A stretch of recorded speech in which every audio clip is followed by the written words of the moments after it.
Welcome, horror fam, to HHN365, a Halloween Horror Nights podcast. My name is Duff, and as always, I'm here with my co-host, Just Jess.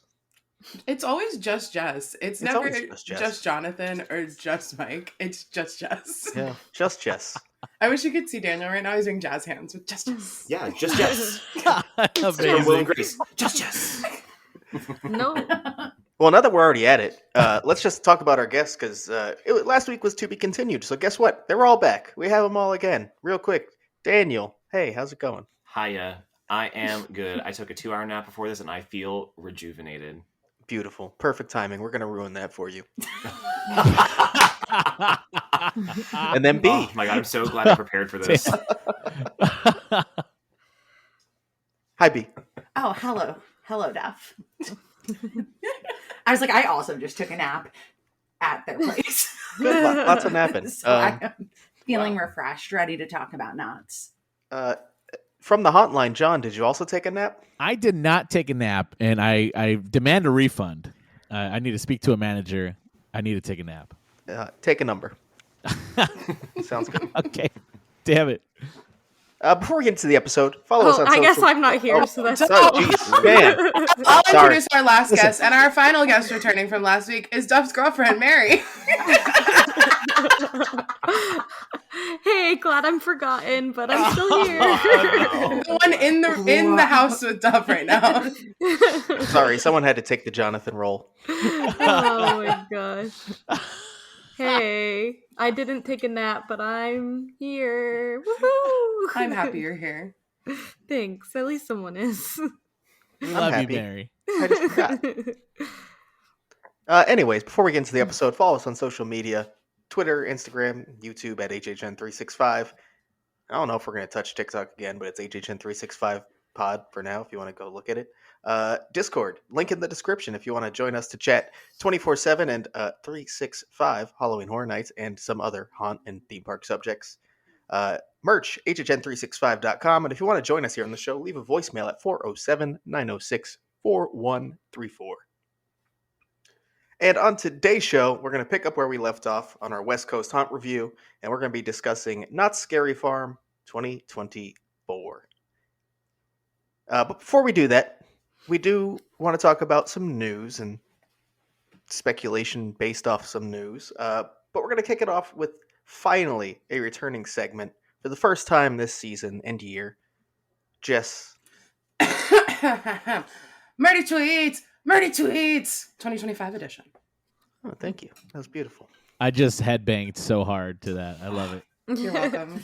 We're gonna finally trademark that this year, I think. I think it needs it needs like a jingle. It needs a whole thing. We need a guitar riff, but none of us are musically talented like that. So I think that's even better. I think that's even... We do know some people. We have a rock band guitar at our house. So. Duff, I think we're gonna put That's all you you need. said on the back burner for a minute, and I think Mary's onto something. I'll have Mary work on that. Yeah. So basically, as always, Murdy was asked a ton of questions, and basically he confirmed that things were coming back. So let me just read through the things that he confirmed are definitely going to be here this year. The Terror Tram will be returning. H-Lot, Parisian Courtyard, and the Mummy Q House locations are all returning as well. And that's it. Nothing else. Nothing else. That's all we get. That's the event. Thanks for coming. Work. Not the black box space that they renovated last year. Yeah, no, not coming back. For HHN. That's a churro cart now. Oh, okay. Gotcha. So I guess kind of the big thing here that was actually kind of speculated was we may be losing the H lot and gaining the back lot, or what's the area called? Help me out here, John. Yeah, where the sets are, right? Yeah, the back lot. Okay, Yeah. in the back lot. And it seems like that probably is not happening if H lot is returning. Can you think of anything else that would be replaced by backlot potentially? Not really, man. Not unless they start using more of the sound stages down by the T-pad where Texas Chainsaw was last year. But honestly, gang, I hate to break it to you, man. Well, actually, never say never. I keep saying that the backlot's never going to come back because they want to make money off of it rather than use it for HHN. But also, I mean, a lot of productions are moving out of Southern California and moving out of the United States for that matter. So who knows? Who knows? It might get slow enough to where they're like, you know what? Yeah, let's just use it for for HHN again. Well, I hope we see the day because it was a great location. Yeah, I agree. And then it wasn't actually really rumored, but a lot of us are kind of like, we wouldn't mind if it left. And the Terror Tram now being confirmed to return. Unfortunately, our dreams have been killed. Yeah. Yeah, more Blumhouse. More Blumhouse than ever on the Terror Tram. New movie this year, so. If you give us more Larry Larva type Terror Trams, that'd be great. Agreed. But one thing I noticed, well, I think everyone kind of in our circle really liked it. It seemed like the general public did not like it at all. Like, it was not very well received. Nah. Unfortunately, the lines for that were always short, and I was just like, come on, people. They're not going to do this again if you don't get on this damn tram. Yeah, there's like a few random things you realize as like a Orlando local or Orlando fan, if you will, that the Hollywood crowd kind of is different with. And they'd prefer Blumhouse over an original concept. So there you go. But it's coming back. We're stuck with it. Oh, well. Hope it's better. Yay. And then something that isn't necessarily news, but something that was caught by a few people that could be interesting to peek into. Immortal Masks, which is a company that has made masks for HHN Hollywood in the past, including in scare zones and even some of those then moving into houses. Last year, they leaked Luchadores masks before it was announced, and it essentially did leak that it was coming to the event because it was kind of a rumor, and then once those masks were seen, it was like, oh yeah, this shit's coming. Well, this year, they posted what looks strikingly resembling to HHN29's in Orlando Nightingale design. Like, very, very similar. Now, Immortal Mask does just post a lot of their masks in general and a lot of their work. So it could be a coincidence that it just looks extremely similar. But it's worth noting how similar this looks to a Nightingale. So that brings up the question, could it be coming to Hollywood? I don't know. I did see, like, I saw the picture, obviously. Could this also not maybe be for crows, like a new crow character?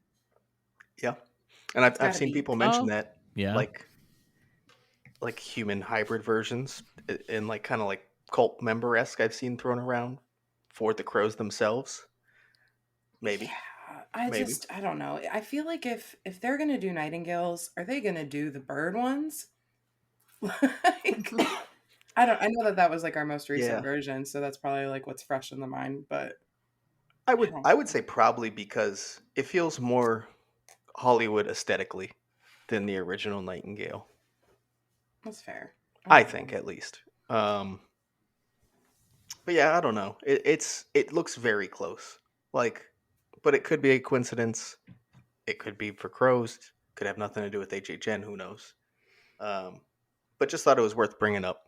John, did you see a picture of it by any chance? I did. Yeah, I saw you guys' post actually, and the resemblance is certainly there. I certainly couldn't rule it out 100%. You know what I mean? I think it's very possible that they could give us nightingales because there's now a trend. We got Scarecrow. We got kind of what should we call it? Dead exposure, kind of. So I can see that continuing as a trend, and nightingales would be for me a nice little a good decision in the terms that like you don't really have to do too much world building with that. It's just like, okay, here's the birds and they're eating people. Bye. And that seems like something that Hollywood could definitely do very well. Yeah, I fully agree with that actually, because when you look at one they did very successful with Scarecrow, I mean, you kind of get the general vibe down, and then you make it intense, and boom, it's done. You got it. You nailed it. Yeah. And you fill it with scares, and you call it a day. Nightingales is kind of the same, where you could just kind of lean on that, and it'll work. Yeah, you can. I mean, we now see with the sequels out in Orlando that you can kind of drop them into any little era, and it'll be pretty interesting. Mm-hmm. Yeah, so I'm not really predicting anything with this, but did definitely think it's interesting to bring up and discuss. No, yeah, I think it's definitely worth noting. All right, and that's it for our news and rumors. So now we can get right into our main segment where we're going to be talking everything not Scary Farm from 2024. Finally, getting to this discussion. So we're going to discuss the event itself, dive into the new mazes, the old mazes, our rankings. I hope everyone has those. I think they do. And of course, the scare zones and food and drink and everything. Everything. So we're going to kick that off, as we typically do, with just the overall event vibe. So you can include food and drink. You can include the merch here if you want, but just in general, the vibe of the event, the aesthetics of the event, and everything included kind of in that. And I will say right off the bat, one thing for me that shocked me is that I think they did better than they did for the 50th anniversary. You definitely wouldn't be alone in saying crazy. that, Duff. Oh, I mean, I think most people agree, but like, would we have expected that? Like, the 50th No. should be the one that really stands out as like a specific look to the event and style. And Right. it really wasn't like that. And this year, I think it got a bit more cohesive across the board. While like sticking to what the 50th did, but just kind of reining it in a bit. Indeed, yeah. I think you nailed it, dude. Honestly, yeah. And I congratulate them because I know, 51 runs the risk of being a very throwaway year, but it really wasn't at all. I think they did some really fun things. Yeah, I would agree with that. Good houses. Good vibe. I had fun. Yeah, I was like, I can't compare it to 50, but Right. I had a great time. Because the only other time I went was like 2018. So Oh, it's really wow. hard. Okay. Yeah, it was a while ago. What about you, Daniel? When was the last time you were at Scary Farm? Never. Never. That was my Oh, shit. 2024. That's right. yeah, That's first right. time I was the virgin. So then how did the vibes compare to like you've only been to HHN then? Oh, like other haunts and stuff? Yeah. I really loved it. I think that there's something very I mean, we went to a lot of theme parks last year, so I have. We did so many. We The did so three of many. us specifically did a lot of theme parks in 2024. And it, to me, Knott's kind of has like the grandeur of a larger, very established park, like I would even say like Disney or Universal, something like that. But then also like the charm of a local regional theme park, and I think that also adds to the way that they run Knott's as well. Yeah. So you do Hell yeah. have like these massive productions, but even still, it feels very unique and niche to that experience, and not something that's mass produced. Yeah, kind of like the way with like Dollywood and Busch Gardens when we were there. We were like, it felt so different, and they felt like distinct parks, but their own like cute little thing. Yeah, I can see that with Knott's, and it very much feels like it's That's unique. why I love Scary Farm Yeah. so much. Mm-hmm. Like that, in a nutshell, that is why. Mhm. I think I had a great time. I wish we had done more with like food and drinks, especially on the second day. Yeah. But we did do the buffet. We did. We did. We have That to, was of course. definitely a buffet. You do the buffet for the early entry. You don't do the buffet for the food. Right? Indeed. Yeah. You And do it for the the cup. perks. The cup Yeah. and the early Yeah, entry. yeah. And we Thanks. went to Oh, yeah. ride Ghost Rider. And my to God. ride Ghost Yes. Rider. Oh my That- gosh. I have to tell you, that came up earlier today in conversation, and that the six of us riding Ghost Rider is a core memory for me. Oh, That I loved is- it. So that much. was- Oh, that's fun. It was so. That was my first time on it, and all my trips to Knott's. It was chaos. Oh, It was really? All the Yes. sound bites, the ride itself. It was peak experience. John saw us when we got off. You were waiting there. That's We true. saw Yeah. God. You on guys that. were, yeah. Oh, yeah, man. We reference it a lot, just in everyday life. So much so that we had to get the Elvira Ghost Rider shirts. Like Yep. had to. Oh get them. yeah. Those are such good shirts. Mhm. It's, Man. I mean, I knew I was getting that coming into the event. Like, it's perfect. I think it's my favorite haunt shirt for the year, easily. Mhm. And maybe my favorite haunt shirt for the past few years, anywhere, in general. It's solid, it's so man. cute. It's good merch. So good. It's a really good one. So now that we touched on the buffet, we might as well just kind of dive a little bit more into like the food and beverage side of things. Obviously, with buffet, we did have the opportunity to try a few of the kind of items you could get at the event. For the most part, it's not really just a bunch of that, but there's a couple things. Did anything stand out to anyone, whether at the buffet, outside of buffet, but just the food in general, that we were able to try? I mean, we did do the whiskey pickle. That was really good. That was really good. Mm-hmm. That was Yeah, we shots. Yeah. Yes. Oh Which- yeah. That was kind of wild. Not as good as last year. Something was different. Because she I think accidentally put honey jack in Yeah, it. Was the that what it whiskey was was? Oh, weird. okay. Yeah. Oh, that's Yeah, right. It had this That's weird. right. Yeah, right. That's what it was. We were like, "There's this weird sweetness," and we realized, like, "Oh, it was the Yeah. honey Jack Daniels." I don't think it was supposed to be honey And then it jack. kind of just made No. the pickle sweet. Yeah. Yeah. It was weird. The Like I drink still don't love the know. experience. I'm a of fan of sucking it out pickles a no matter pickle, what. See, the pickle would be perfect for like a spicy Jack if that existed. Yes. Mm. Ooh, that would be so good. Because we just like spicy picklebacks. That's the Yes, thing. that's why. That's But it. that was the kind of what I was, But the alcohol in general, I just remember that's always kind of like a little disappointing for me. And this year, I think it was actually because every time we would get something, it was either like super sweet, super sour, or just like not drinkable. Mhm. I don't really remember drinking a ton of Knotts. I know we got the like blood alcohol. bags, and those were Yes, vile. that I remember. Wow. They were battery acid. They were glowing in the UV. I remember that. There's a picture of me and my bag glowing. Those were drinks that needed to be a daiquiri that were filled with ice so that you aren't dying. What about the little Yeah. vials, the flasks? They were better, but they were not Oh, I know. well what you're done talking about. cocktails. Yeah. I had. Yeah, we I did actually little think I had 2 of them flasks. throughout the night. Oh. They were like not disgusting and they were drinkable, but they were very boring and just kind of like the basic like It sweet just tastes pre-batch like stuff. Kool-Aid. Okay. I didn't drink because I Oh, couldn't really find yeah. anything I could drink. That's Yeah. why. It was all citric acid. Everything was citric, yeah, so I couldn't really. Yeah. I remember- But I watched y'all drink drinks, and you did great.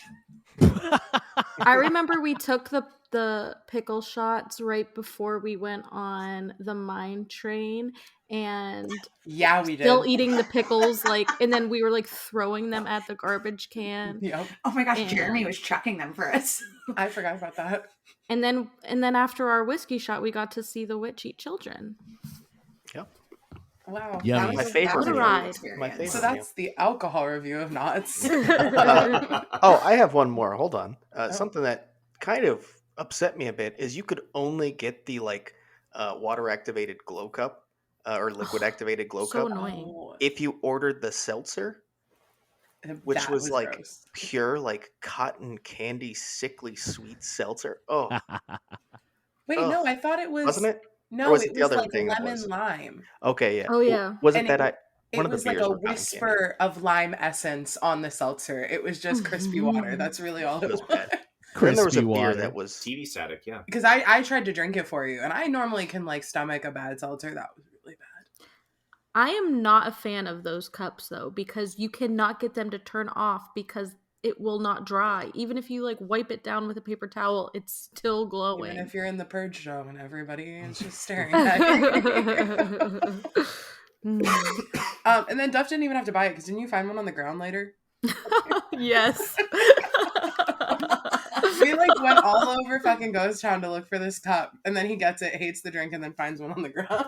yeah. Amazing. I did not keep the one on the ground because I already had one, but I could have. You could have. I Who could does have. that? Yeah. Could have saved a lot of money. But yeah, the drinks, as usual, are kind of a letdown at Scary Farm. But that is I noticed that on our journey. That was Cedar Fair. Well, I guess Six Flags now in general on any theme park, but you can get a beatbox, and that is important. And you could get them at Knott's, and we should have just gotten That was those. a wild Yeah. experience. There's my suggestion for anyone: if you're visiting a former Cedar Fair, now Six Flags theme park, get a beatbox. Don't get one of the seasonal drinks. That was surprising going up to Carowinds and just seeing like beatboxes everywhere. Yeah, you're gonna pay like what Yeah. $17, but you're gonna get like 2 drinks out of that. Yeah. So we did also touch on a single item of merch, but let's take a closer look at merch in general. First of all, did anyone really buy anything, or was there something you didn't buy and you really wish you would have? I regret not buying the Widows shirt all the time, which is so funny considering my view on Widows. Yes. And like my fear of that whole house. But the like black tie, yeah, the black and red one. That was Yeah, I such think a about good it a shirt lot. though. Yeah, it was a cool shirt. Yeah, I wish I had gotten a house or a zone shirt, but I didn't. I just got the Elvira one. Yeah, I that's think- what we got. But if I was going to get one, that was going to be the one. So I think me and Duff got some of the tombstone pins. We 'Cause bought we always Waxworks get this year, tombstone yeah. pins. Yeah. Makes sense. Like the dead ones we rides care that about. we like. When Yeah, the ones we Mazersville care that about. we care about, we get their like Bloodline, rest in no, peace not so pins. much. Oh, come on, Mary. But also, that merch will be there again this year because they always have the Tombstone merch That's for a true. couple years. You could still get Dark Ride stuff last year. They're gonna have Bloodlines pins for the next 30 years. Yeah, I'll buy it when it's like $1. It's gonna be like the same batch for the next 30 I years. won't buy it. I'm good. You could give it to me, and I'd say no, thank you. I'll pass. I will say that was a really cool store, the tribute store that they had. A lot of good photo ops, except for the graveyard photo op had last year's years on them instead of this year's. Yeah. Well, oops. That's because it was just last year's store where they took the stuff that said 50th off. Yeah. Fair. It just stayed up year round. But it is a great addition to the event in general, I think. Like, they needed something cute. like that, and I'm happy it's there now. I'm glad you guys like that, especially for you guys coming from the land of the tribute store. Yeah, I'm glad you guys enjoyed it. And it's funny because Ariana and I went through there during Christmas, and it's it gets completely gutted, except for like a couple of things now where you're like, oh, that's part of the tribute store. That's so funny. But there's like Santas everywhere and snowflakes and shit. Santa and then widows in the background. That's a giant spider just chilling in the corner. Financially responsible reuse of the space. I like it. I, for one, bought a lot of merch. I definitely got that Elvira shirt because it's awesome. And then I loved, they did a lot of designs this year that were like old American tattoo style drawings. So that was pretty cool. I got 2 of those shirts. Good shit. Did anyone buy version 2 of the lantern? No. I said I was going to, but maybe next year's. I did. And I probably could have done without it, to be honest with you. There wasn't really anything super new about it, except for like the lantern tag, which I can never seem to figure out or like do. So yeah. Like the actual action of like activating stuff? Well, like no. So there was you can walk up to things and it'll activate and it'll animate and whatever. But there was also another mode on the lantern where you can play lantern tag with other people. Oh. Like if the lanterns were green, that meant that they were activated with the lantern tag. And so you can walk by them and hit a little trigger underneath the lantern, and their lanterns would all turn red. Oh, shit. Oh. That's fun. Yeah. But every time I tried it, I guess maybe I wasn't close enough to the people. I probably think it's that. Because like, I'm also not trying to run up on strangers and be like, let me see your lantern. Just go tap lantern to lantern. Yeah, exactly. You're going to be the lantern guy, and then it's going to get weird. Let me see that lantern. Ugh. Show me your lantern. All right, before we move on, any thoughts again on just kind of the vibe of the event? And I think, like for B, you haven't been there in a while. Daniel's your first time. Like, just what's the vibe of Knott's like, and is it kind of what you expect it to be? It was like what I remembered. I remembered it being a little scarier, but once again, that could also just be like memory of it being 8 years ago. And I was also not going to haunts as much back then. It was a lot earlier in my like haunt life, but I don't know. It's like hard to describe. I love the vibe. It just feels a lot like cozier, and I don't know. It's still like spooky and scary, but doesn't feel as corporate, I guess, as like HHN does. Yeah, that makes sense for sure. I guess the lack of IP and stuff. Like it's nice to have it be just like a very original event. Yeah. Hell yeah. I guess in like kind of like tagging onto that a little bit, like the event not feeling so corporate.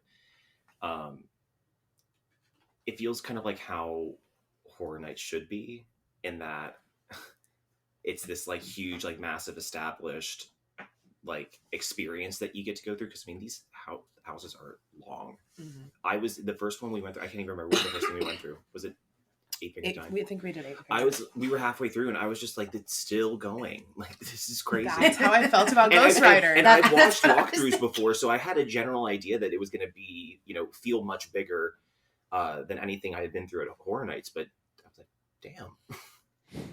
damn. So yeah, That's good to hear. It feels like you get a full experience and not just like half of your evening is standing in lines waiting to get what you paid for.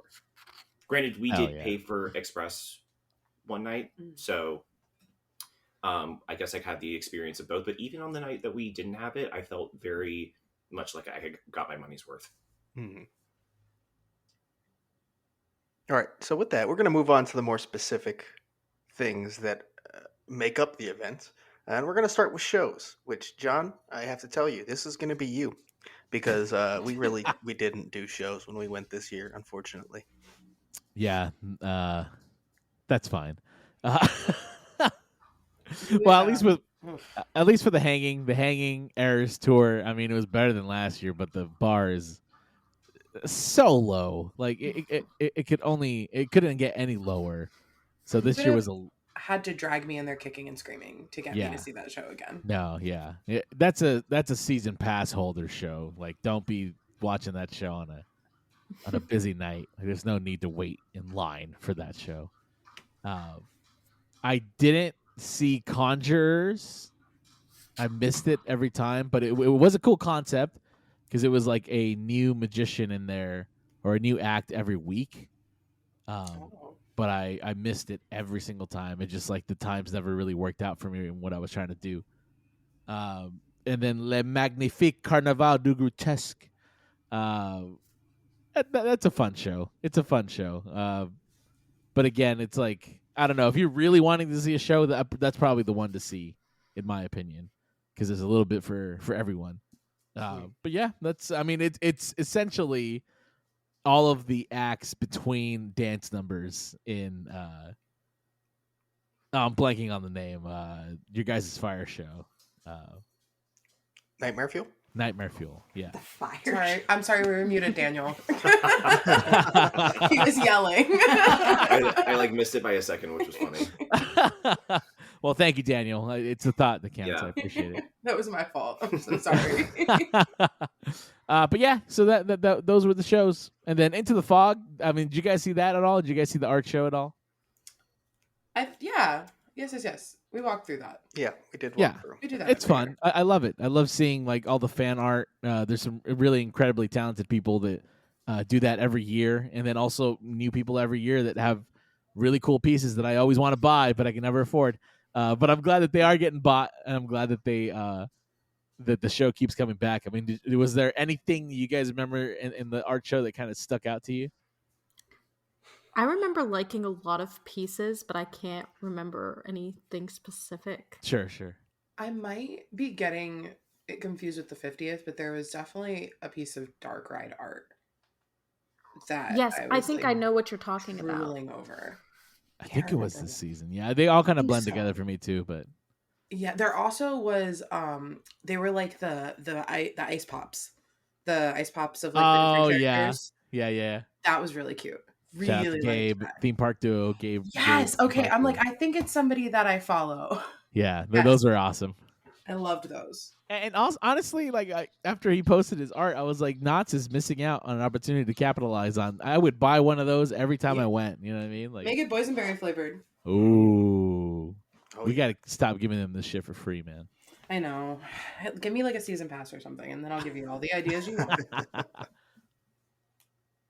Now, there is something that all of us did, and that is the Elvira experience. We did it to varying degrees. There we go. Correct. We all did it. The face all three of us made at each other. Some of us just sat in the seats, and the others went on stage. I think overall it was something that was cool that they had.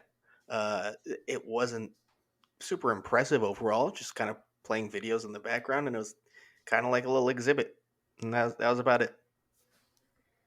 Yeah. Yeah. It's something I wish HHN would do, like for an anniversary year. They could easily do something like that in horror makeup. Oh yeah. Where you can walk through and walk out as you want. That's I also a good idea. always wish that they would just do the horror makeup show at HHN. Yeah. Yes. Extra horror version. But yeah, like have it like about HHN. Yeah. Because I like that we got to you were pretty much watching like montages of each year of her doing it. So like Yep. we were watching some like patriotic performance while you guys were up there. I remember that. The clips are fun though. The Like, clips that were was fun. insane. Like they were really cool. But then we did not. Was not walking across that stage. I sat my ass in a chair for 30 minutes and pretty much took a nap. So I do remember feeling very weird about going up on stage. Like, I'm like, are we allowed? Because there was, at first when we went, like, when we first went up there, no one was up there. And so I was like, are we even allowed to be up here? And then, like, once we got up there, more people started going up there. But it's like, I feel like everyone's eyes were on me. And I just felt so uncomfortable. Like, I wish it was just, like, in an exhibit space instead of, like, right on stage. Yeah, it was very high school auditorium. it was Like, giving yes. it was giving graduation ceremony watching you guys walk across the stage. Yeah. Your little sniped photos of us. I got a couple. Yeah, very awkward for someone who doesn't like to be in the spotlight. I thought it was a fun idea. I also liked aspects of the execution, but I just hate that it took the whole theater. And I would have actually really loved for last year's show to make a comeback. So yeah, I think overall, like, that exhibit would have been cool somewhere else. But whatever. I get it. Yeah, it didn't feel like the best use of space. Like, it was cool when you were on stage, like being up there. I mean, I guess depending on who you are, as we just discussed. But like, I thought that was a cool feeling. But like, why? Why? We didn't why really use need to do that. No. All right, well, that's it for shows, since we really don't have too much to discuss regarding them. Shows and additional experiences, I should say. So we're going to move on to something that we can all actually get into, and that's going to be scare zones. So rather than just simply go by one, we will discuss all of them. But I kind of want to bring them up by asking, what'd you think? Because these are all returning zones. Were there any in your mind, for those of us that were there at least last year, that have improved or dropped off?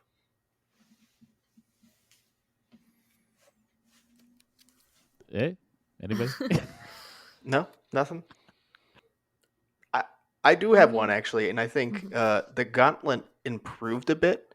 I think last year, or I guess in 2023, it felt very sparse and honestly not very well staffed, and I feel like that was corrected this year a bit. I agree. Yeah. Did you guys see the slider show at all? In the Gauntlet? No. Yeah. No, I did so. not know there was one. Damn. Yeah, they got to advertise that thing a little better. Yeah. But yeah, there's a whole sliding show that they do there every night, and that was fun. And Duff, kind of building off of what you just said, it was Carnival for me. Carnival was kind of like a I don't want to say it, a throwaway zone is very harsh, but it never felt like part of the event really to me, just mostly because I'm kind of over the whole scary clown bit. Like, okay, we've done that for so long. Like, I like that this year they kind of gave everybody quote unquote jobs, if you will, or like there was more gimmicks that carried on throughout the season. Like there was a clown on rollerblades or roller skates that would be out there all the time, or they had like a clown cheerleader, they had a clown news reporter, they stuff like that, where it just kind of gave it a new life. As someone who frequents the park a lot, I think it was a very welcome change. They did a good job with it. Yeah, I think interaction wise, it felt very Goring 20s. Oh, sure. The way you really get those personal interactions, it's kind of leaning into the humorous side of things. So having those back to back, I think, is a lot of fun if you're walking down that path. Yeah, for sure, man. Like, listen, when you have 80 scary clowns, like, is anybody ever really that scary? But I like that now that there's like different clowns, and some of them are pretty terrifying, so I feel like it makes them stand out a little bit more. Instead of an army of Pennywises. Like, it's like, okay, cool, thank you. No, I was hanging out. I'm glad you brought up Carnival because I kind of forgot about that. I'm not gonna lie, but damn. I did not go on. Was it Hang Time, that ride? Yeah. I'm so good, thank you. So I just kind of stayed down and I was like filming. And normally Carnival, like I'll film for like a couple minutes in there. I was having so much fun. It was like 30-40 minutes. Even with the front of the line thing. And I was like having a blast in there with them. But like you said, there were actual creepy ones. And then there were ones that were just having fun. and they each had a job. Like there was a lifeguard, and I was having so much fun watching them like just blow the whistle and just be stupid. Like, and that's what it should be. Not every zone has to be like Fog Alley, where it's like intense and aggressive. Like you need to have a breather. And I'm glad that like giving them jobs and giving them things to do, it's a purpose, and sometimes you need that in a zone. And I'm okay with it sticking around a little longer now because of that. Hell yeah. Yeah, I'd agree. It did feel a bit improved. I don't think it took a full, from what I experienced, it didn't feel like a full shift to me, but it definitely felt, again, kind of more fleshed out and well staffed. And I'll always take more staffing in the zones. Yeah. I really enjoyed sitting at the entrance of Forsakey Lakey, and there was like this one guy who would hide behind like the arches and just jump out. He would look at me and be like, "Watch this," kind of thing, and like jump out at people, and it was really funny. Gotta love the lake. He even got me a couple times when I wasn't paying attention. So I mean, good for him. And I have to go back to it. I already brought it up a little bit, but Goring 20s, I think it stands out. Like the interactions you get in there, not necessarily improved over the previous year, but it kept the energy up. The little show moments they do are a lot of fun. The whole gimmick they have in general, where when that what's it called, elixir, like hits and they start going fucking insane. And they start dying and stuff. Yeah, they all die. The sliders always have some fun routine going on. Like every 10 minutes, it feels like. They just have a lot of fucking fun in that zone. It's playful while still good scares. I think it's like the perfect way to do a zone. And also the costuming in there is phenomenal. And the lady with the bob is hot. Okay. She was killing it. She was killing good it. Old Myrtle. I like that they actually have like the door and everything there too, and they're all yelling at it. Oh yeah, man, you gotta have it. It's so fun. The Blind Tiger. So fun. I wish that you could actually go into the Blind Tiger. Me too. I mean, I think I gotta confirm this, but I want to say that we are entering the Blind Tiger in the beginning of Room 13. Oh yeah, but like I want a speakeasy in the park, John. Oh, for sure, yeah, for sure. You know what's hilarious too, Jess, is that at least from when I used to work there, behind that door is just a storage room, so they totally could like convert it. I feel like into just like take a out little the gift bar. shop that's like right there or whatever, and make it. Oh sure, yeah. Tiger. We don't need that shit. Whatever was in There's there. enough gift shops as there is. Give us a fun bar. Put it in like a pop-up, like stand outside. It'll be fine. Damn it! This is another one for free, Jess. We got to stop. Oh, okay. We gotta need stop. to put this behind a paywall, Duff. I'm sorry. Patreon.com/HHN365. No, we don't have a Patreon, guys. Funny, I want to tie it into the gift shop in Goring 20s part because I didn't bring it up during merch because I bought it the year prior, but I think they still had it this year. They have that fucking Blind Tiger rocks glass. Yeah. That is beautiful. Oh yeah. Beautiful. I use it like anytime I pour like a whiskey or something. For the most part, I'm putting it in that glass just because I love fucking looking at it. Oh, that's great, dude.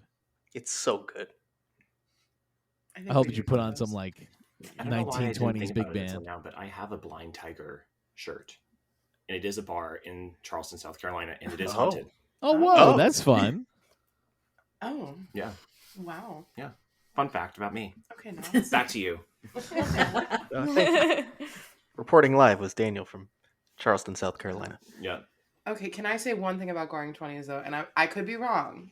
We did spend a lot of time in there. I feel like there was less like slider show stuff this year going on. But maybe it's because the band had more sets and I liked the band playing. That's not a negative. I just feel like last year there was a lot more of just slider show. If I had to guess, there was one thing that skewed that. And last year, 2023, we closed down the zone. And I feel like the sliders were just kind of always going at it in that last like 20 minutes or so. Oh, and it wasn't right. so like scheduled, you know? They were just kind of just nonstop almost doing it. So I think it was more just kind of the timing of when we were there. So you got to close Goring 20s. That's what I'm hearing. Yeah, I can't guarantee that happened this year, John. I don't know if you experienced closing down Goring 20s at all, but that's what it felt like compared to when we saw it earlier in the day in 2023 versus when we did close it down. That was also a shift I saw. Interesting. Gotcha. Very interesting. Yeah, I didn't experience it for myself, but I'll take your word for it. And then there is one more zone that we'll discuss in detail before we get some other thoughts. And that's, of course, old reliable Ghost Town Streets.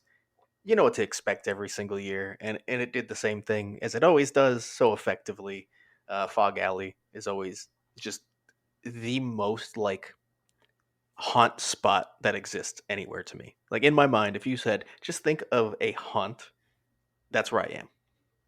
Done, easy. The lighting, the fog, the way the scare actors like understand how to use it to their advantage. It's so impressive. It's always great. Um, I don't want it to change. I said it almost like it should, but no, keep everything the same. I love it. Hell yeah, man. It's the OG. It's the damn OG. Yeah, I love her. She's perfect. Same. So with that, since we just kind of went through all the zones real quick, I do want to go again to Daniel and B. Daniel, you had not seen any of these, and B, you've only seen Ghost Town Streets before. Were there any standouts, or from a perspective of kind of being used to HHN, any like huge differences you saw in the way they do things?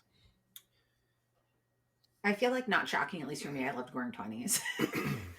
But I mean, I guess in some sense, like I'm thinking about like Goring 20s and like versus ours, it felt more alive, like with the character interactions. Like they felt a lot more meaningful and purposeful. Like it was very that. And then like when they had the little show moments, I don't know, they were just, I liked spending time in them way more than I enjoy spending time in ours. Like ours, I kind of just like breezed through, and I loved that we spent a lot of time in these ones. Yeah. They felt more interactive. Yes. Yeah. That's a good way Again, to like you're phrase it. walking into an experience and it's not just like something that's happening around you. People aren't just like making noises at me Yeah. You're part of it. Or just walking really intensely next or to you. shaking a thing of rocks in my face. Well, sometimes they are just shaking Yeah. a thing of rocks in your face, but But it's not with like- purpose. But not like 5 people just doing it in a row. Yeah. Yeah. Yeah. I really liked, I mean, the costuming was, I think, really good. I'd say that it was very consistent and unique. Whereas like, I know definitely in the past, like Horror Nights definitely has felt a little bit mass produced. Like I'm thinking of Spirit Halloween's they have energy. 69 with the fucking horoscope shirts. Oh, Ugh, hate them. oh. But I also recognize that was probably like for safety in crowds of people in black. So anyway, no, I had a good time. I'm definitely glad that we spent a few moments really like soaking it all in and not just kind of breezing through everything to get to the next place. Yeah, I definitely think that's something, at least when I go, and I know, Jess, you feel the same. Every year, we want to take in and soak up the scare zones and knots. Whereas, Yeah. I mean, to be honest, there's probably zones and knots in my 2 days that I spent more time in than I spent in zones in HHN Orlando throughout the entire season. Oh, Absolutely. damn. Wow. Like, Dude. I spent more time in Goring 20s than probably minimum 2 of the zones in Orlando this year. Wow. Yeah, probably. Confident that Yeah. I spent time over in the New York one, but mostly I feel like that's just because we would congregate to be like, what's our next stop? Yeah. It was Mhm. not purposeful, versus I feel like Knott's, it was very purposeful when we went into the scare zones, and we were all having a really good time. Mm-hmm. And how? Oh, I love to hear it, gang. I love to hear it. So, Honestly, everything that you guys just said is the reason why I spend a lot more time at Not Scary Farm than I ever do in HHN Hollywood. Like, it's no knock to the performers out there. They do an amazing job, but the creative teams and just the execution of the scare zones out in Hollywood handcuffs the performers a lot, to the point where, I mean, you can go to Knott's and just literally hit the scare zones all night, not even hit a single house, and still have a totally unique, amazing, fun time. And, you know, nobody else does it like that, man. I enjoy it. now we're not going to do full rankings for the zones, but I do want to hear everyone's favorite zone. So, Mary, if you want to kick it off, what's your favorite zone in 2024? I think my favorite every year since it's happened, since I've seen it, is Forsaken Lake, because it's just so much fun. and I always like watching the scares in it. Excellent choice. I like it. I like it. John. I mean, almost by default, I feel like it has to go to Ghost Town. There's nothing like it, dude. I mean, it's so immersive by accident almost, but also on purpose. Just the fact that it happens to be in a theme park that has an old Western town just built into it at all times. It something feels super authentic about it and super immersive. So it's Ghost Town. Yeah, it's very special, especially just to what Scary Farm is. Like, not only is it a phenomenal zone, like it kind of is Scary Farm. Oh, 100%. At the end of the day. And I don't want to sound crazy here, but it is Haunt. I mean, they're the first ones who really did it at a theme park level, and they're the ones who started it. And so yeah, that's where it all began. And so I got to give it my fucking respects, big salute. B. Gordon 20s, but I just love that whole time period and aesthetic. So walking in, I like that was already going to be probably my favorite just based on my own biases. Yeah. But luckily it's still pretty good to support that. Like all of it, I've already talked about it. I just loved it so much. It was easily probably one of my favorite parts of the whole event. Well, I'll actually kick in because mine is actually Goring 20s as well.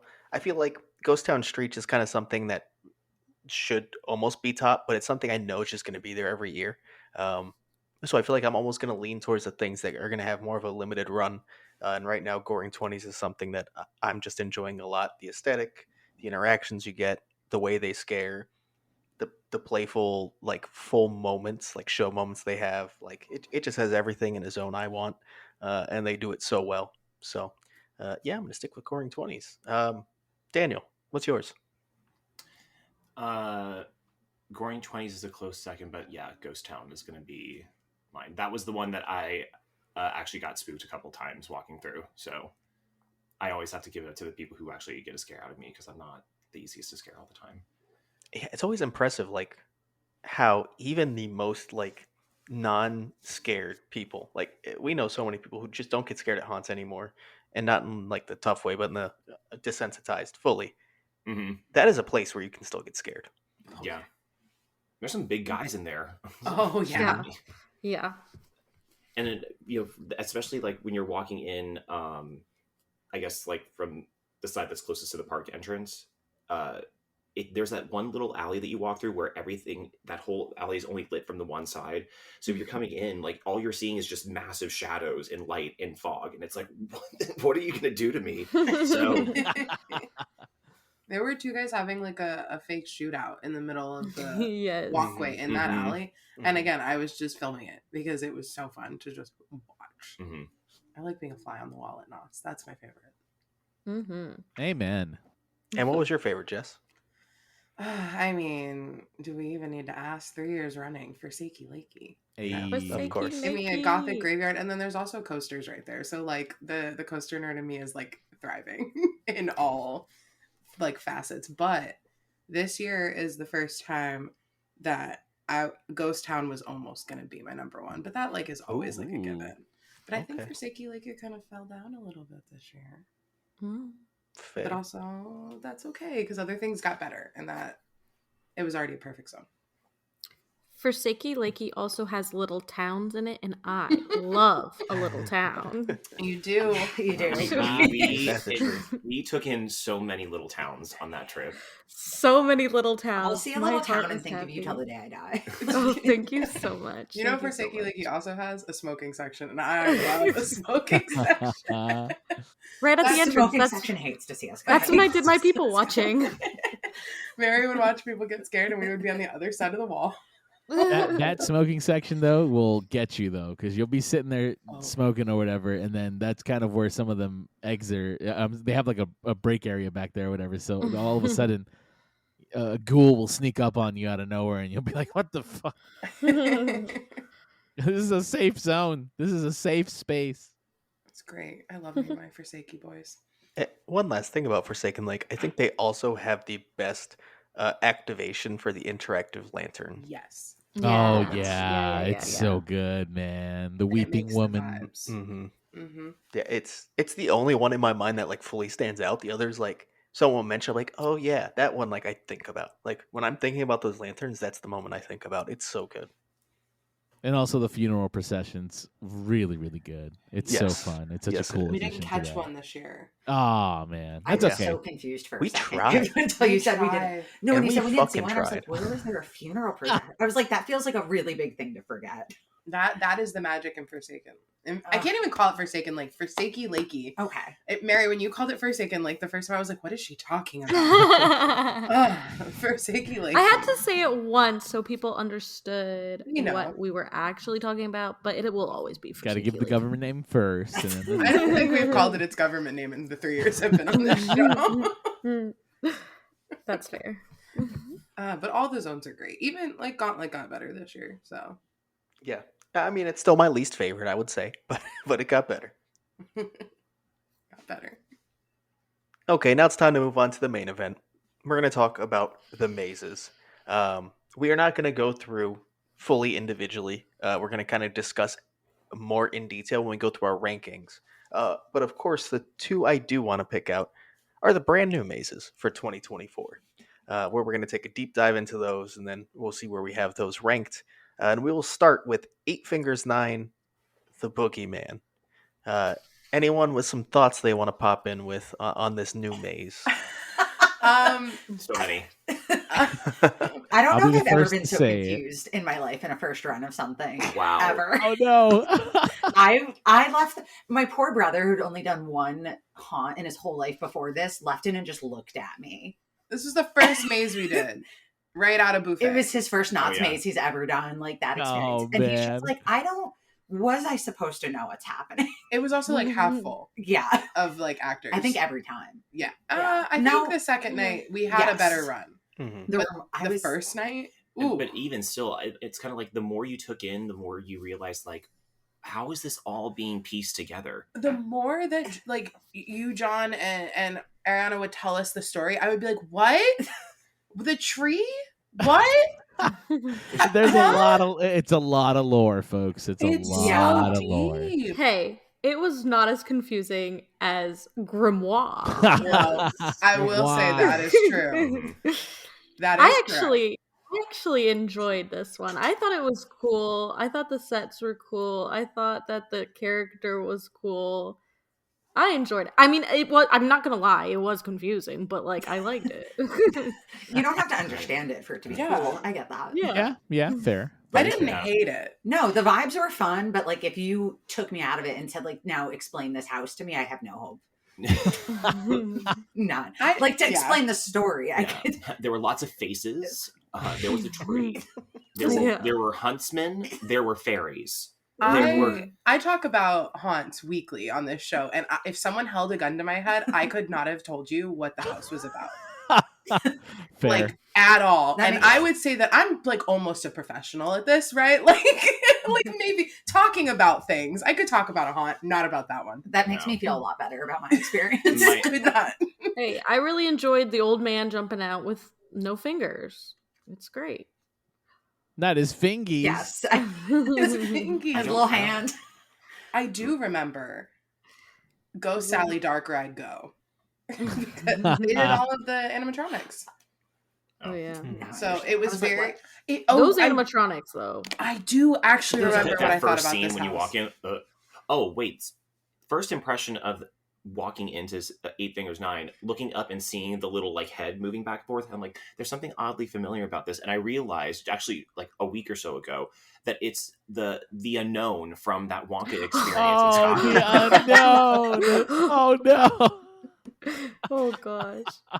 Jess's face just it's the unknown. Jeez.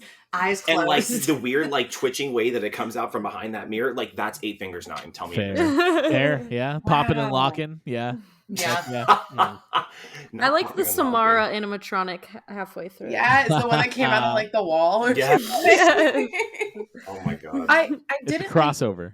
It was intense at some points because I had no idea where the fuck I was going and what was going on. Like I was genuinely like, okay, we're in a tree now, and now there's a face. And then I love those like skin face flaps that you had to like push through. Yeah, there was a lot of skin. Oh, the texture on those is so gross, man. Disgusting. But yeah, it was I do remember after going through it a couple times going, it's giving me more Dark Ride than Dark Ride gave me. Oh, sure, yeah. Well, I mean, so a little inside baseball here. The designer, Gus Kruger, he literally wanted it to look like a storybook come to life. So I think the fact that you picked up on that, Jess, is pretty good because it does. It feels like, I don't know. It's straight out of the page of a little kid's novel, little kid's book. I could see James Westthorn. I was gonna say, I wish that Tooth Fairy and this like almost had a baby. Oh, sure. Because if there was more book stuff too, I feel like it would help the story come across. Because you can pop up a word here and there that kind of just give us something. Helps me a little. Yeah, the kind of like monotone drone of the narration that was playing throughout the house really made it hard, even made it more difficult to understand what was going on because you're trying to listen, you're also trying to piece anything that you might catch together with what you're seeing in front of you, and it's like nothing's lining up. 8 fingers 9. I heard that a lot. I got that one again. Now, I think I could use that whole storybook part to tie into one of my gripes about the house, or maze, I'm sorry. And that's that I think across the board, it had very nice set design. But in the first third, it looked very cheap. And I think that kind of was supposed to be like, to tie into like, it looks like a storybook kind of thing. But it didn't really blend into just having suddenly really nice sets as you advanced on. And that always kind of bothered me, just the huge shift in quality of set design. And that always took me out just a little bit. Fair. Yeah. Fair. Yeah. I can see that. Now, we're going to wait to say our full thoughts on this until we rank it and see how much we liked it. However, I know this next one was a pretty well-received addition to Knott's Scary Farm, and that's going to be Widows, which, holy shit. I really like that one. Yeah, great addition to the roster, to the lineup. Solid. Love this house. She's going to be here for a while. Oh, I think it Sorry, V. might be my favorite of what we saw over the whole trip. I mean, I really liked it, even though of my paralyzing fear of giant spiders. But no, I really did. Like, even thinking back on it, it was really good. Even though I would not say that was my energy when y'all watched me go into the house, being excited for it. No. But fair. If you do have a fear of spiders, that's not a great place to be. No. So that's very fair. But it was good. Mm-hmm. I really appreciate Grandma letting us pet her babies, though. Oh, Grandma. I hope she's doing all right. The characters are so fun in this maze. So fun. And they let them cook. They really did. Mm-hmm. Yeah, they did. It felt very, interaction-wise, it felt like you were almost in zones. The way they got to kind of spend a little time with you and interact with you. Mm-hmm. Which I mean, especially in a house that's so intense, to have that like kind of comedic relief, it's such a nice little feature. It felt really well balanced because of that. Like, it just felt, and it felt really cohesive the entire time. Yeah, everything was like those like spooky gray tones and everything like that, but then having that like spark of humor. I love that, contradiction. Yeah. And I'm gonna be negative for 2 seconds. Uh-oh. How it's dare coming. you? It's coming. I'm excited. They took a scene from the depths and didn't change it at all. Did they really? Yes. No, they switched the direction of it. Jess. They switched the direction. Okay, but like if you I walk could a different, John, if I could clock it on the first walk, I literally turned to you and I said, they didn't change that scene from the depths at all with the fish at the half water height, where my babies would come follow me through the room because I was glowing. Oh, I know what you're talking about. Yeah, because I did do the depths way back in the day. Yeah. And like its first year or like second year. Yeah. So I said that and you were like, oh, yep. You noticed that? And I'm like, but it was lovely. I loved the whole maze, but I did clock that immediately. Yeah. And if I can clock that, recycle, reuse. I don't go all the time. I go 1 or 2 nights for the last couple of years. Yeah, that makes sense. And listen, to be fair, it is a very awesome set piece, so I can see why they kept it. But yeah, for sure, for any fan or anybody who'd like to plays oh my God, pays close attention, they will see that. Yeah. Oh yeah, this is 100% from the depths. Yeah. They made it work though. They They did. found Yeah. a way. But I love Life it. finds a It's way. So good. So good. And there was some fuzzy walls in this maze though. I do remember that. Like Daniel Miller loves a fuzzy wall. Let me tell you, there were fuzzy walls. He loves a hairy wall, and I hate it. Maybe I just like mentally blocked it out. Oh, you did not have fun in that room. Was that where I might? Oh, yeah. That was the one where I was like, "I'm sorry, B," and you're like, "Huh?" We just kind of kept going. I mean, I went through it again. Yeah, but probably because that first experience, I don't know how much I witnessed. It's so good though. And the Spider Queen. So all hail the Spider Queen. Yeah, with her little minions. Mm-hmm. Her Royal Majesty. I liked the Stolt spiders. They were really aggressive. They definitely got me hard one time. Yeah. Like, I thought I was going to die. They would get you, like, to go backwards. Mm-hmm. I think I body slammed Jeremy at one point. In that house, like, I'm pretty sure. Wow. And what a change from Eight Fingers 9, where we complained so much about the story and how you really just can't pick up on it unless you're directly told. To like, this is so easy to follow. Which funny, because we talked about this obviously when they were announced. We would have thought it would be the other way around. The one that's simply about a boogeyman, yeah, story easy. The one about spiders in a nursing home, like what? How is that the one that has the story that we can easily follow and makes a ton of sense? Yeah, exactly. No, that's a great point, man. That's a great point. It's so funny. I think what it is that with Widows, you're walking into a moment as opposed to you're walking through a whole timeline. Absolutely. Because the boogeyman's also like a concept, I feel like, that you have to try to make sense of versus like everyone knows what a spider is. Like, that's not a Why very... is the boogeyman taking your fingers? That wasn't explained very well. I do still have a lot of questions, but it's pretty, like, I feel like messing, like, everyone knows what a spider is, and if it's just snacking on old people, like, that's a pretty easy concept to follow. Mm-hmm. Yeah, I mean, that's the simplicity in haunts. What works. I mean, we talk about it all the time, especially recently with certain houses, even at Horror Nights. Like, you know, sometimes you can overtell a story.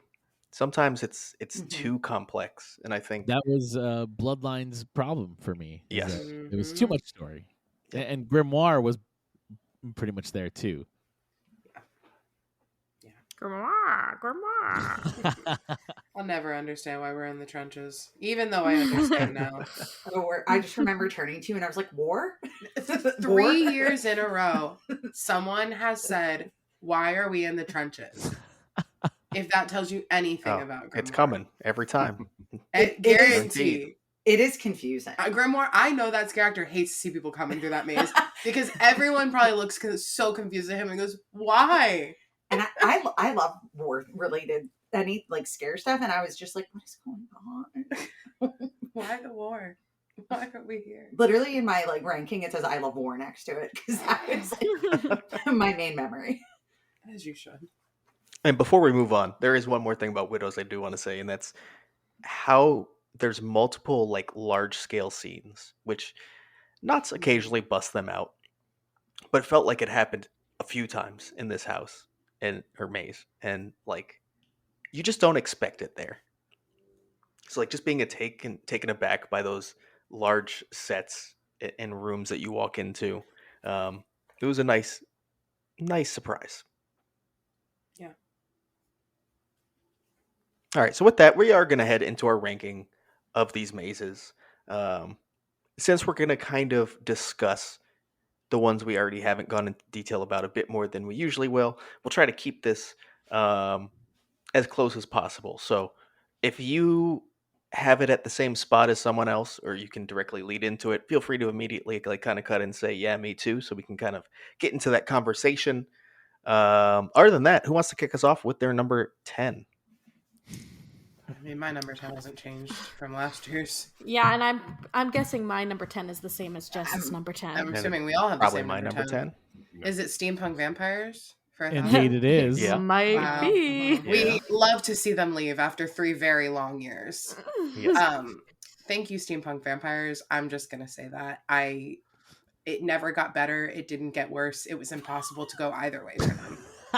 And boy, oh boy, I wish I could have been the one to take them out back and shoot them. This is the only maze that I have in my 3 years of going to Knott's. I've seen the beginning and end of now. Yeah. Well, and there I you feel go. so bad for it. The But sets Knott's- were really fun. Is That's it. Is this clearly how long not they normally for- like? What is No, the normal 3 years length is of kinda a Knott's short. maze? Typically she's 5 gonna- years. Yeah. 5 So she's years. gonna put Or, down early. yeah. Oh yeah. Okay. There were guns It was- the first year. It was definitely different at the beginning than it was at the end, but like neither was good. No. Yeah. no. But I do have something nice to say about it. It was Oh. so bad that it gave Origins an extra year. So I appreciate that. That And I do is like very Origins. true, sir. That is we can thank Bloodline for that for sure. Thank you for your sacrifice. Thank you for your service.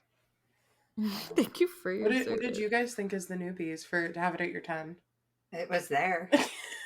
She came to the party. I mean, I'm not going to be sad that she's not at the party again.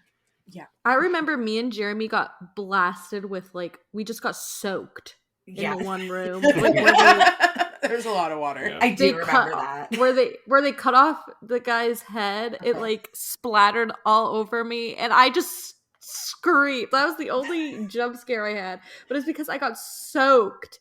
And like we just like looked at each other and started laughing because we're like, "What the hell just happened?" She was not prepared for that experience. No. Oh, I have a No. positive. This maze actually had some fun elements because you had to like crouch down. I do like It that. made me I do stretch my like that. back. Yeah, yeah. Immersive. I Play had a to little get limbo. I liked some of the settings. I will say, like some of them were really impressive, but I can't wait to see what comes in 2025 now. That was always my problem with it, Jess, is that like the scenic is actually really good. Like if you take, I mean, outside of like the beginning where you go through like the gun room and then that weird little outside portion, once you get into the actual house, like it's pretty fucking nice. And then also it's tall, man. It is like Horror Nights Orlando height, I feel like it, Mhm. and gorgeous all around. But man, did it just didn't do it story wise, man, or experience wise, really. Mhm. Stunk. Yeah, it's sad because it didn't need a whole revamp. It just needed a couple of tweaks, and it could have been really exciting. But they just continued to. I mean, they just kind of let it flop, man. Mm-hmm. I would It say felt rest in empty. peace, but I'd be lying. So, good riddance. So with that, anyone want to take us to their number 9? Mine was Grimoire. Same. And I think I only did that once this year. Like we did all the houses like 3 or more times, and that one I only did once. Wow. But I wasn't missing it.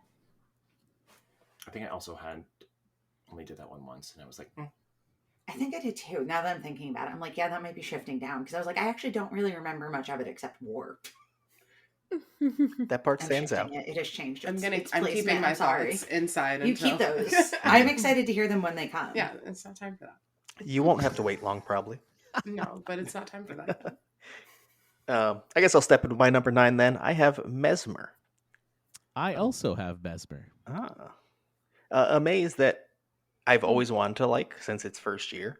But it feels like it's literally only gotten worse as the years have gone on now. And I'm ready for its final year. Next year. It's yes. Well, hopefully. You never know.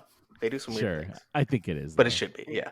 It seems like such a cool concept. There's a few like special effects they pull out that are cool on their own.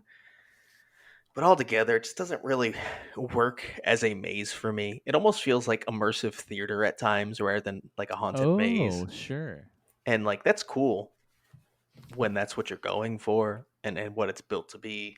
But I don't know. It just doesn't do it for me. And clearly John doesn't really do it for you either. It's just showing its age. It's a great concept. I do love the experience itself, but there hasn't been anything done with it to like improve it or change it. So again, it's still fun, but it's only down here mostly because of its age. Mm-hmm. So my number 9, which was different apparently from everybody else's. This is actually crazy considering how high it was on my last year's ranking. Is Chilling Chambers. Interesting. Ooh. Taking Seymour out really did something for me Yeah. in a negative way. And Yeah. I understand why. The family wants to get paid. But I just, taking him out, that kind of took away the magic for me. And I like it. It's a, a Knott's best hits, but it just wasn't it for me. There were better mazes this year. Fair. I get that. Did anyone else have a number 9 left? No? Perfect. So number 8, I'll kick in because it kind of ties into something we just discussed, and that's going to be Grimoire. Interesting. That's also my number. Yeah, I knew it. I knew it. Yeah, Grimoire's had kind of the same issues it's always had, but I guess this is its 3rd year now, right? Mm-hmm. And I feel like the first year, and even into the second year, it's like there's potential. There's potential, and that was kind of keeping it up because I kind of saw the vision. And now that potential's never been realized. They've never really acted on making the Grimoire a bigger part of the event. And it's just kind of boring to go to now. Is kind of where it is. Like there's scenic that's good. There's scenes and moments that are a lot of fun. But as a full story and a full walkthrough of a maze, it just doesn't do it for me. Especially now after 3 Fair. years. It's like, okay, what are you gonna do for me? And it's nothing. It nothing. Everything you said. I agree. And the makeup gets worse every year for me. I've talked about it. For me, if you're going to do a grayscale in a maze, make it consistent. And this maze is always inconsistent. I can always see the back of the neck. I can always see the tops of the hands. Like, I don't want to see it. Just move on or don't do it. Or, I don't know. The first year I thought it was a lot better. And then they just kind of got lazy. And then also not putting it in the event, even though it was supposed to be important, really irks me a little bit. They were really like trying to sell us on it like a timeshare when we took the behind the fog tour or whatever. They really were. They were like, here's the grimoire. It's going to be so important. And we're like, oh, okay. It was never important. It's like subtly important still because like they put it into 8 Fingers 9. I don't know if you guys noticed that, but Grimoire is full. I clearly noticed it. Yeah. But it's like sitting on a shelf.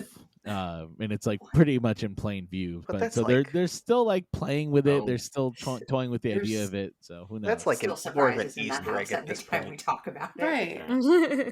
But because isn't like it's the book. It's Sarah Marshall's book, right, or whatever. I mean, no, it's like it could be a book that Sarah Marshall found at one point, was using it to like cast spells and whatever. But it's like a source of great evil that has kind of transcended time and space, if you will. And like the Grimmery in Wicked. I mean, yeah, pretty much. It is the same thing. So, yeah, because that's what a grimoire is. It's just a different word. This does. When I first watched Wicked, all I thought was my 8 is 8 Fingers 9. That's my number 8. Same. So that transitions right into that. I left so confused each time, and I felt like the more I tried to understand, the more confused I became. Yeah. Mine. Oh yeah, go ahead. No, you're good. Yeah. Why does he want my fingers? Because they're yummy. I just need to know. Because they're yummy. No. That's like asking why I want another Dorito. Like, I don't know. Taste of it. Okay. I don't like your logic. And is like 8 to 9 fingers the serving size? Is that what that is the approved serving size. Everything about it is just like, I don't understand. Is it different than the 9 tapping toes of Susie too? Like, that's really what I want to know. Oh my god, maybe they're cousins. We have to ask. Daniel, my guess is that you had maybe you had Dorito dust on your fingers and he just wanted a taste. He wanted a little snack. Oh, I mean, like, that's if he what wants made a him snack, like his head's right outside. He could just ask. No, there was a kid throwing up out there, Daniel. Oh my god, I forgot about that. I forgot about that.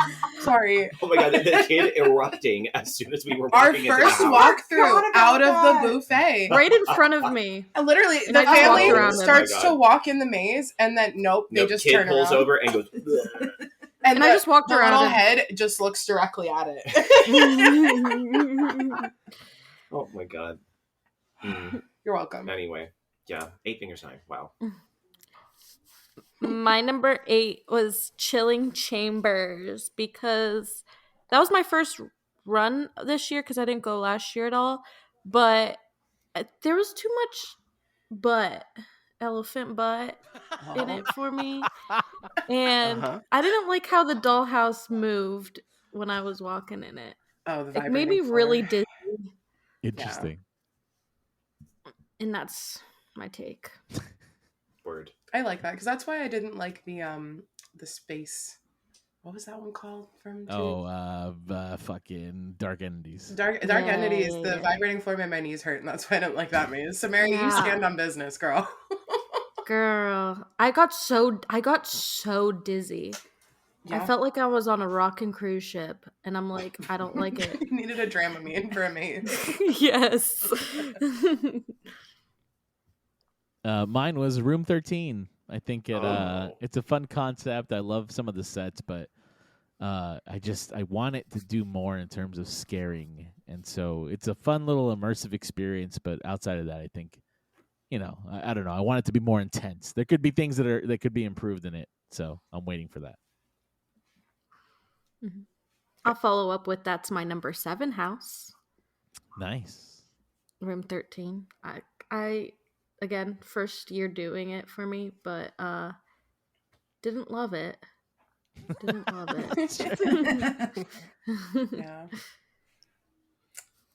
My number 7 is Mesmer.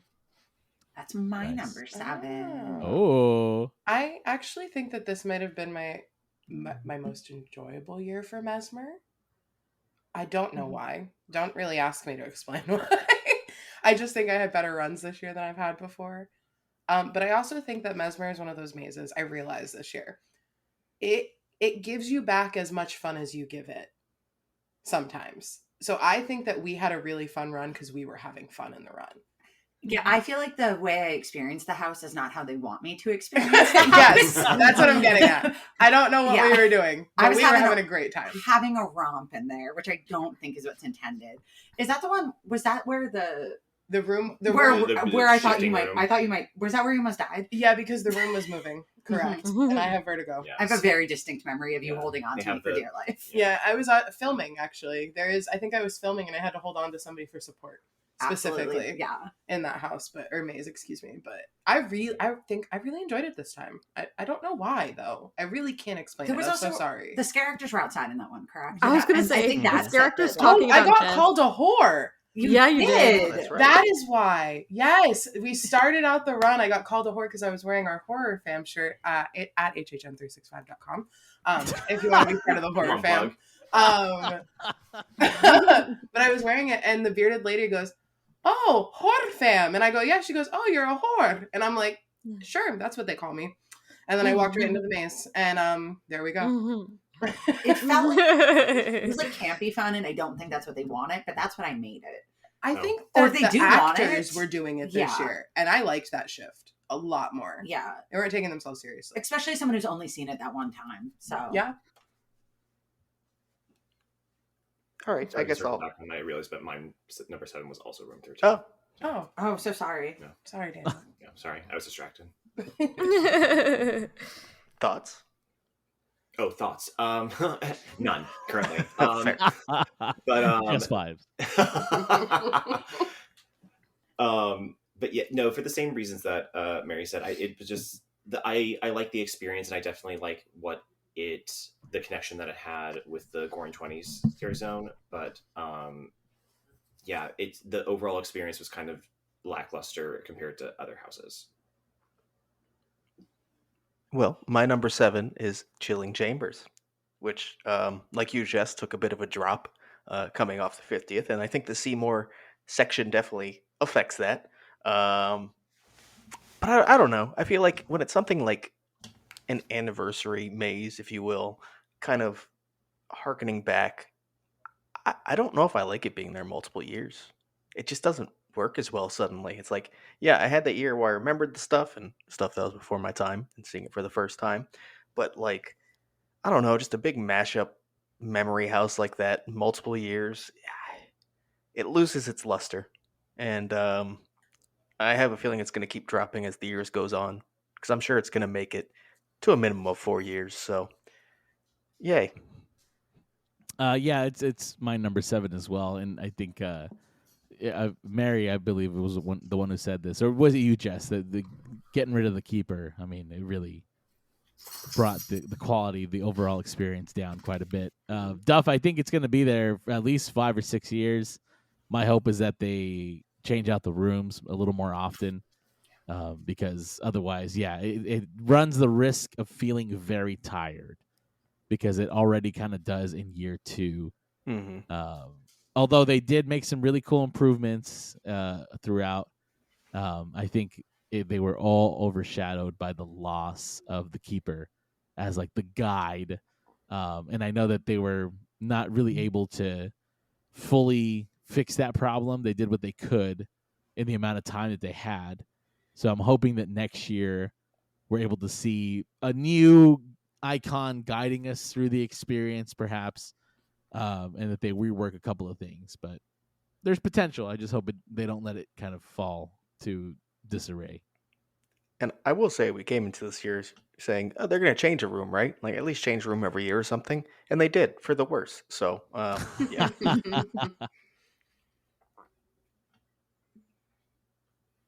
Anyone else with the number 7 left? Well, if I can go ahead and throw out my number 6, mine was Chilling Chambers. There you go. So, mainly for that, it was just a nice little walk through the history of an event that has obviously been around since the dawn of time. And so getting to see like the glimpses of all the things that came before was really cool. Like, I kind of reminds me of going through some of the houses at HHN30 and getting to see the, flashbacks of years past, especially for things that were, way before my time at the event. So, yeah, and obviously I don't have anything to compare it to, so I think that's probably why it stands a little bit higher on my list. I have it at the same place. I liked it as someone who didn't get to see it before. So I mean, we don't know the Seymour lore or that experience, so we don't know what it feels like to not have it. Yeah, but there were definitely parts of it, and I mean, I'm such a sucker for Dollhouse of the Damned at our HHN that just that little doll part, I loved it so much that I really like. So I think that's probably, if that section did not exist, it would be a lot lower for me.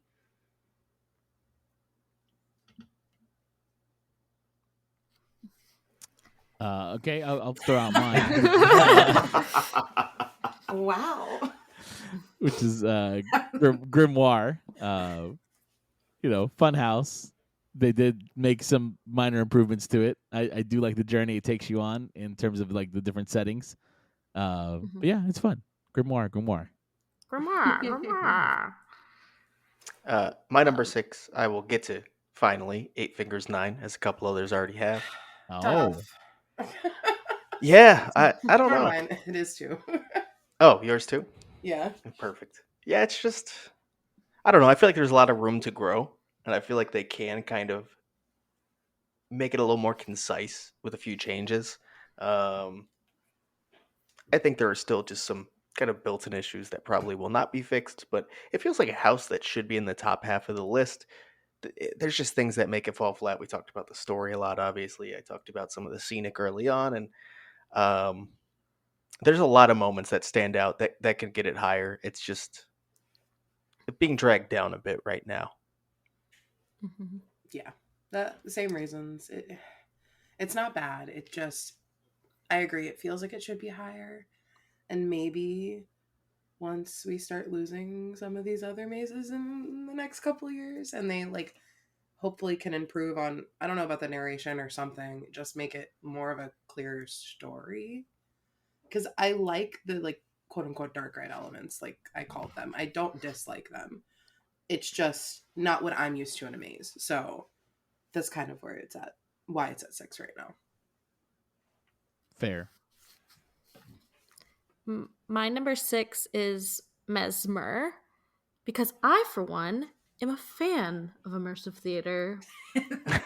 We all thought the same thing over here, by the way. The looks we all gave each other, we're like, we love that though. I didn't say I don't like immersive theater, but anyways.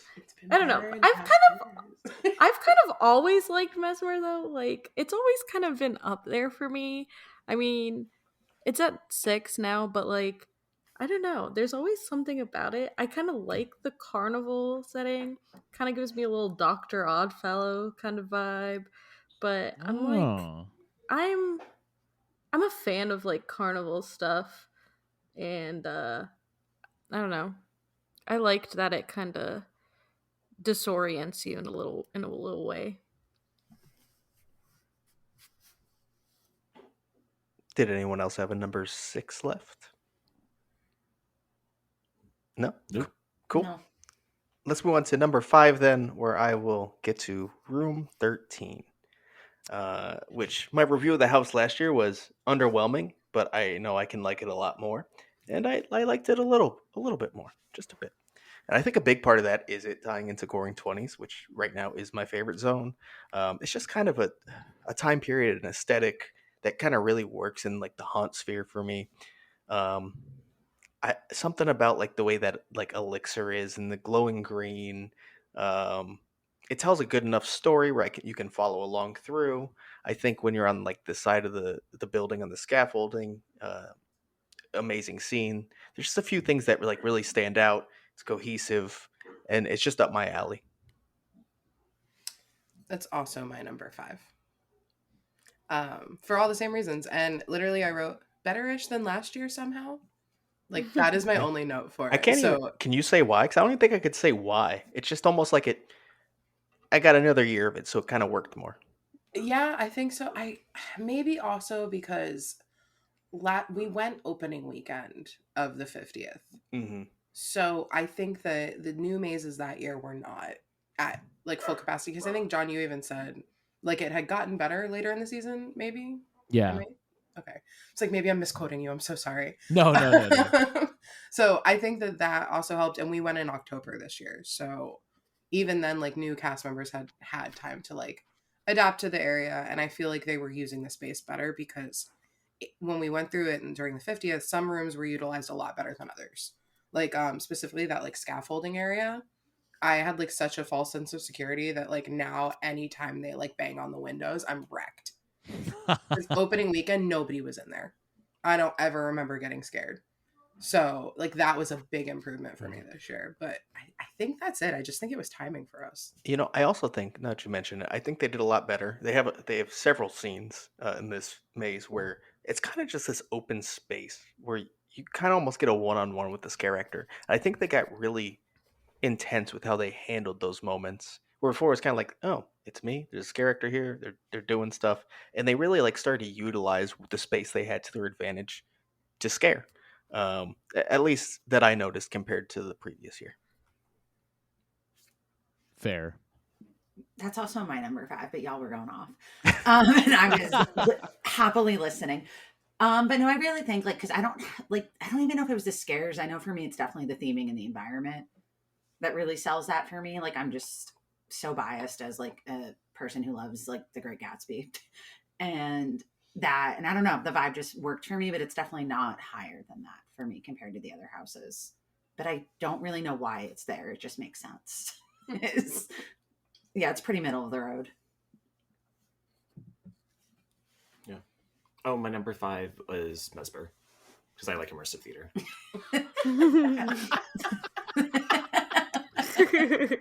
Fair enough. I love that. You guys are never coming back on the show.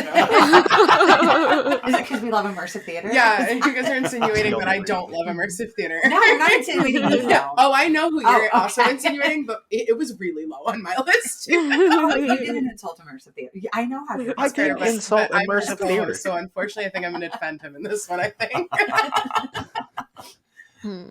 No. I think I agree with Mary. I think I just like that aesthetic in a haunt. There's just something that always just kind of works with,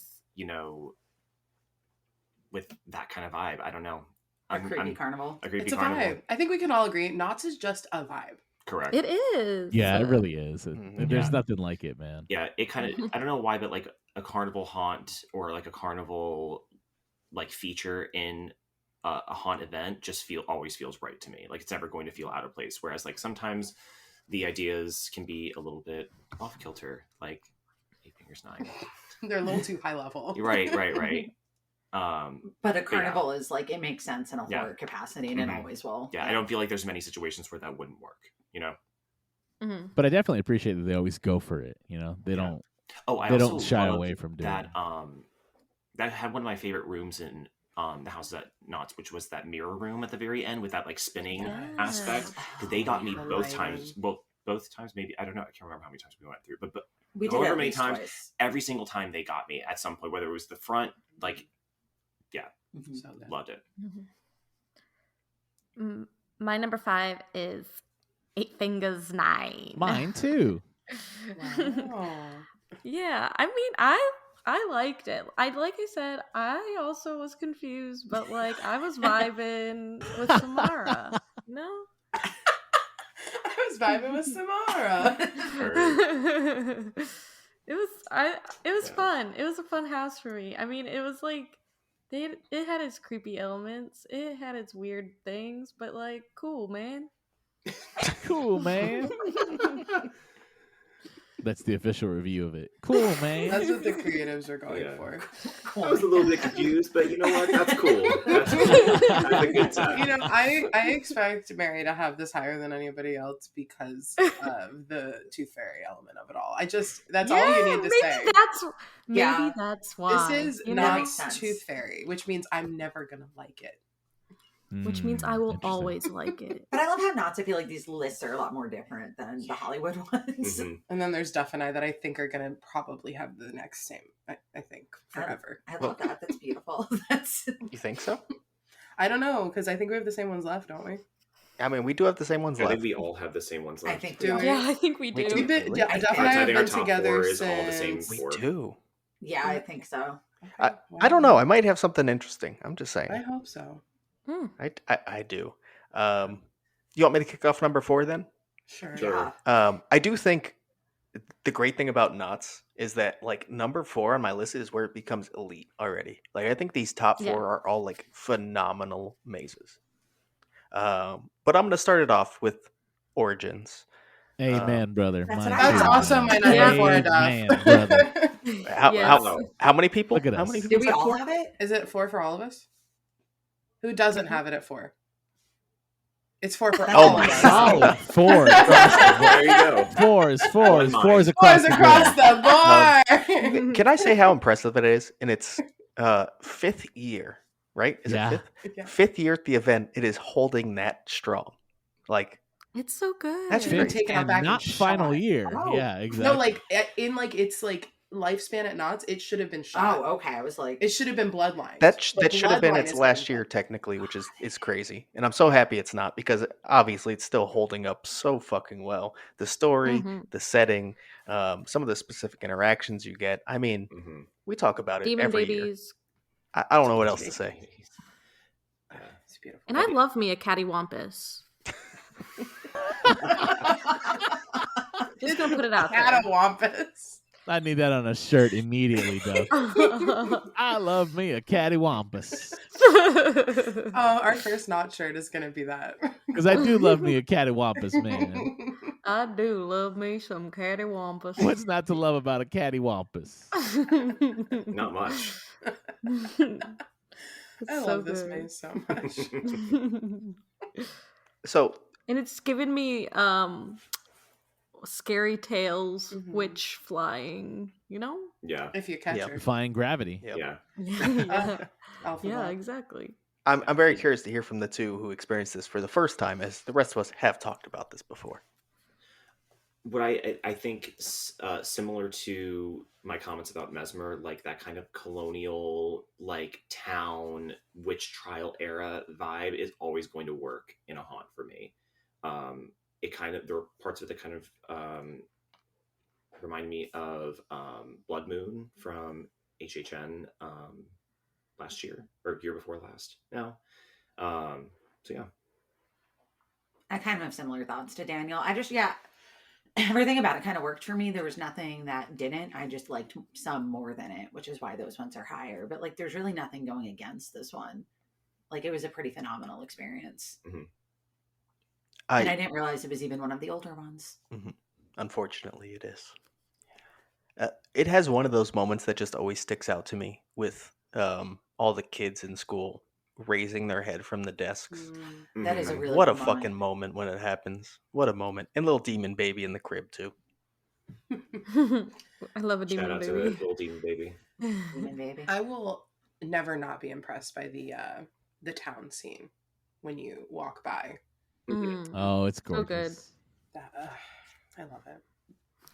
And I can never forget going through this with the lights on when we had our walk-in tour. Oh, yeah, man. And the first thing that comes to my mind is that little child in the corner. Oh, yeah. Looking creepy as ever. Oh my That's goodness. literally like will live in my memory forever. I will always cherish that for the 1 year they did those lights on tours, that this is one of the mazes we got to see. Oh yeah. Yeah. And One of my favorites. if everyone's done, I can actually use that to transition to my number 3. Another house that we saw when we did our lights on tour. Finally, we have a different one. Okay. Oh. There it is. Okay. I have Waxworks. Me too. Waxworks is my number 3 as well. Hey. Hey. Waxworks is also my number 3. Same. It's not mine. Wow. Wow. Okay. So yeah, I honestly, it's only number 3 just because it has been around so long too. I think like it's one of those things I know what to expect from, and it's gonna be fucking great every year. And I'm so sad it's gonna be gone now. I mean, as we speak, it's probably gone. I think it might be, man. That's sad. Yeah, it's Right, everything What did they do about with all the wax? R.I.P. Ben Franklin. Oh yeah. The Invisible Man. Oh, Where did they put his glasses? Oh. I really loved this one. Yeah, I love the House of Wax. Like, there's a lot of like similar aspects about both the storylines. I like the incorporation of the bees as well. I thought that was really cool. Yeah, Bee was in the house as well. It's me. Catch the next time you watch a walkthrough. I feel like it's also just like there's so much to look at in it. Yeah. Oh my god, those like creepy like tweaking animatronic mannequins. Oh my god, those got me a Love couple them. times. Just like the sharp movements. Ugh, it's weird. I don't like it. All right, Jess. What was yours, Jess? Oh, I wasn't sure if anybody else had anything to say about Waxworks. Okay. I just miss. I will just say I just miss when they had the scare actor in the wax pot. Yes, at, the towards van. the end. That was cool. That would've been R.I.P. really cool to see. Really cool. My number 3, and this might be controversial, but it's Widows. And it's not that I disliked it. I loved it. Again, I agree with Duff. 4 and up is like elite. This was better than probably any maze I went through on either coast at HHN this year. But yeah, I just think that for me, the full scene taken from the depths really, really sent me to a place. That changed her as a person. Again, like I think it needs another year, and it might be 2 next year. It's never gonna be 1. Right. We all know this. Yeah. It's never gonna be 1 here until 1 is dead. Mm-hmm.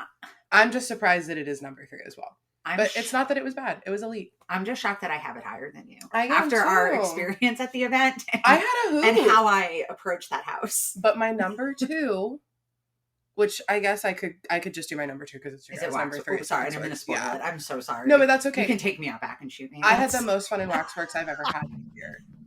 So, and I don't know if it's because It was of our like vibes. the group, yeah. But I think that Waxworks like in its final year really peaked, and that's why it's my number 2 this year. Mm-hmm. Yeah, that's fair. I like it. That's why I beat Widows. I'm sorry. Now you all can talk about I was what gonna say- your 2 I was is. going to say going from Jess, my number 2 is Widows. Also, Widows. Which for me was so unexpected. Interesting. To really, really enjoy it. It was so good. I really liked Widows. But it is my number 2 because I have room in my heart for another. I only have room in my heart for the last one. Beautiful and poetic. I love it.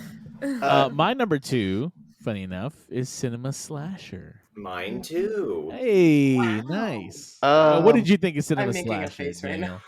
I mean, it's awesome. I mean, I love that you get to like see the I love that you get to see the killer kind of like going through all these movies, and you know, it's recreating a lot of the like similar like the cinema the like movies.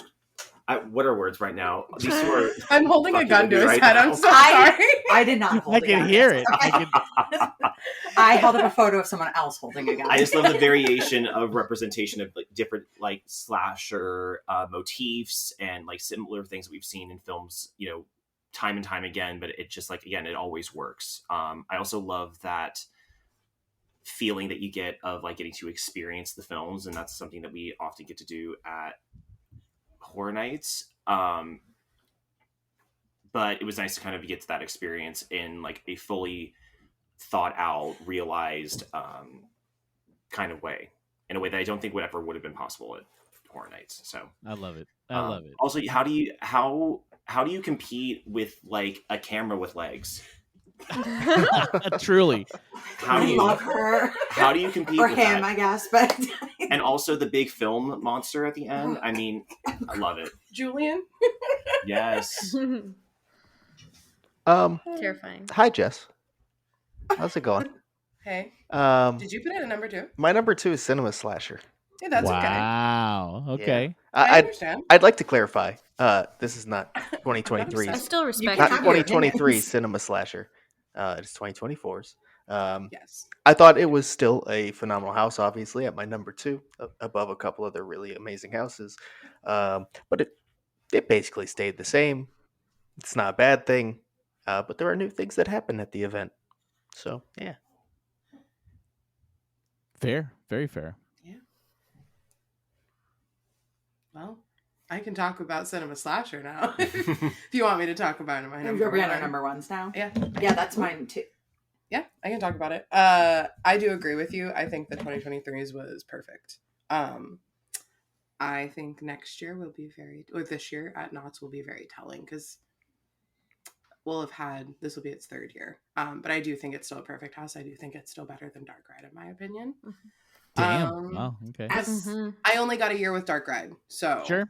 Fair. Very fair. Okay, as somebody who only went once, because you and Duff both said it, what made last year's better than, like, what was the difference for you guys? they just stayed the same. That's all. Oh, it was. okay. Like, So, I would want a plus for my favorite house, you know, even though I thought it was perfect. I don't know what that plus could be. I really don't have an answer for that. I get what you're saying. But I trust the team at Knott's to have an answer for that next year, I think.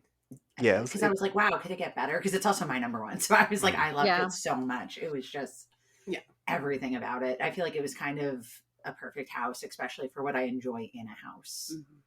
Yeah.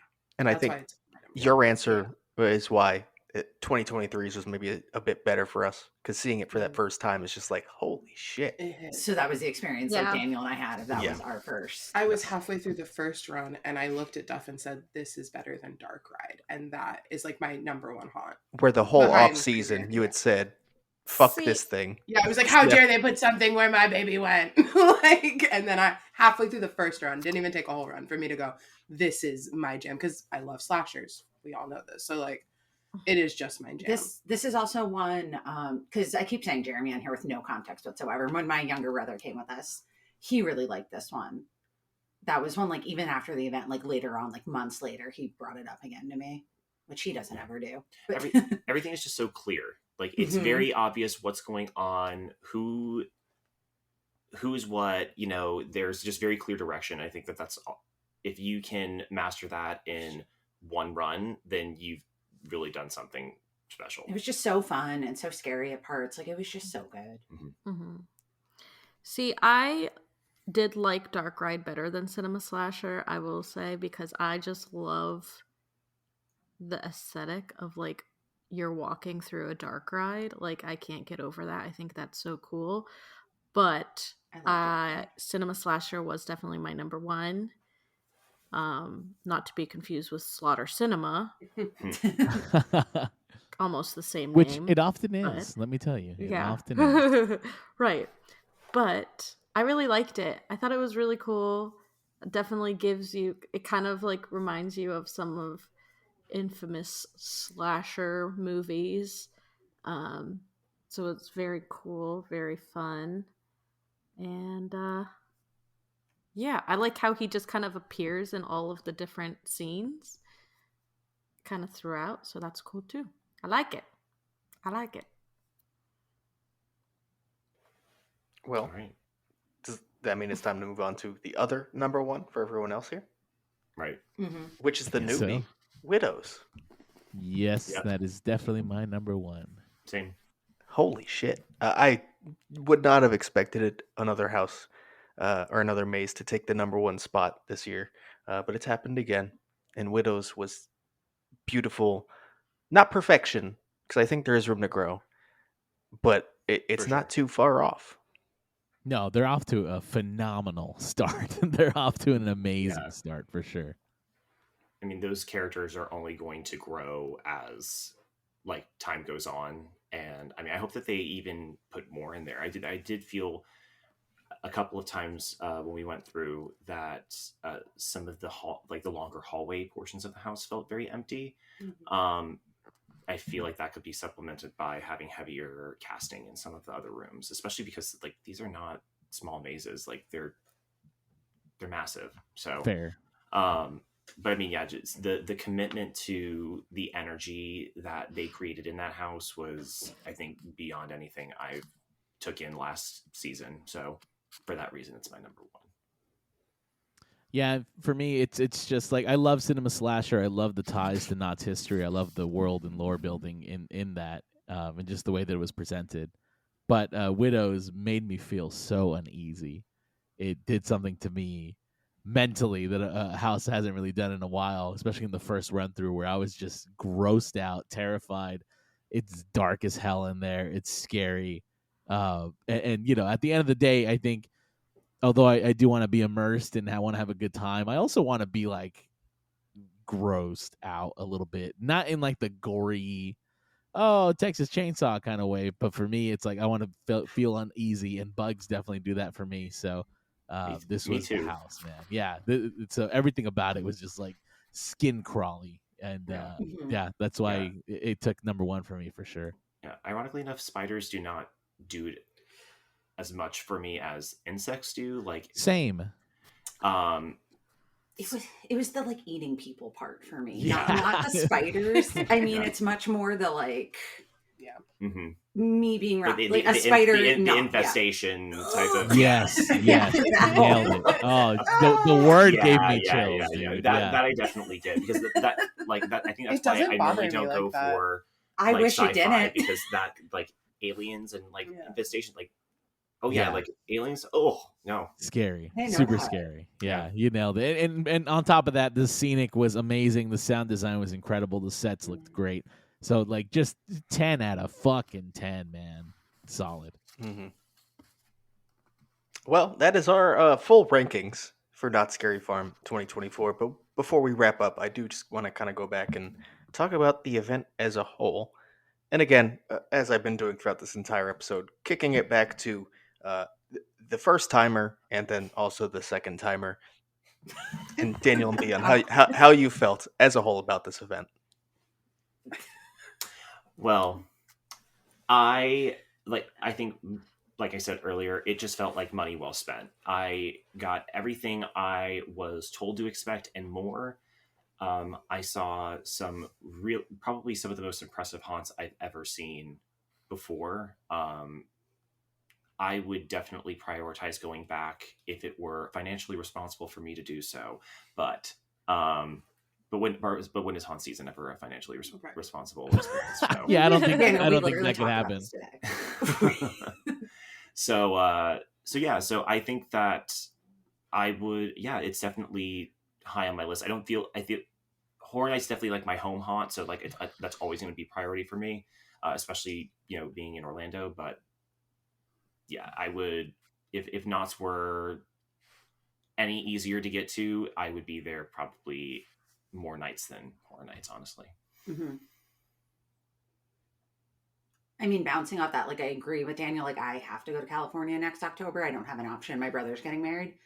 And that's the only, like, thing I've even thought about possibly doing outside of the wedding. I was like, if I have to get a rental car for one day and drive on down, because it's such a good experience. And, like, I had such a great time the first time I went. Like, that was probably one of my favorite parts of that trip, was getting to go to Knott's for the first time and then getting to do it a second time. Especially, like, our group, I feel like, was such a great vibe, I guess. Like, the event had a good vibe. We all had, like, a fantastic time together. I couldn't really ask for a better experience than the one that we had. 10 out of 10, great time. Love the event. And then I want to juxtapose that with the person who's been going to Knott's for the longest. John, how'd you feel about 2024 at Knott's Scary Farm? Yeah, again, solid year. They made some really good improvements in the zones. I've always really enjoyed the zones and the mazes, but I feel like, again, going back to what we said earlier, 51 felt more put together than 50 did. And, I'm sure a lot of that has to do with corporate bullshit and timing and whatever. But, yeah, they made some really cool improvements on 51, and I really thoroughly enjoyed the season.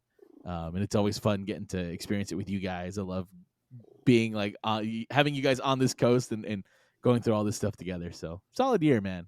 Great stuff. Yeah, I think that I talked about it a bit earlier as well, that the most impressive thing for me is they kind of plussed everything outside of Chilling Chambers, in my opinion, from 50 to 51. So, like, 50 is like the big one. There's a few pieces of merch that were like, oh, cool, 50. Guess what? They sold them again this year. Didn't even matter. Still had it.